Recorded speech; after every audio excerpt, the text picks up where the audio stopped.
Assalamualaikum warahmatullahi wabarakatuh. Mangga urang sami-sami panjatkeun puji sareng syukur ka Allah Subhanahu wa taala nu di mana dina kesempatan ieu urang sadayana tos dipasihan kesempatan kumpul sareng dina kaayaan sehat walafiat. Hadirin sadayana nu dikahormat kuring kuring henteu karaos nya tos genep tahun geuning urang aya di dieu anu disebatkeun nuju menuntun ilmu. Ayeuna saleureusna urang sadayana tos bakal papisah teu sakola deui.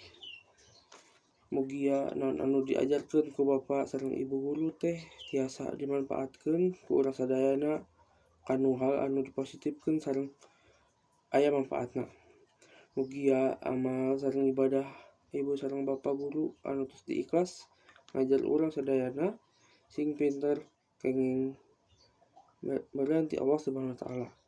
Sakitu heula ti abdi anu tos ngawakilan rerencangan sadayana, kirang lebihna ti hapunten ku sadayana. Hatur nuhun. Wassalamualaikum warahmatullahi wabarakatuh.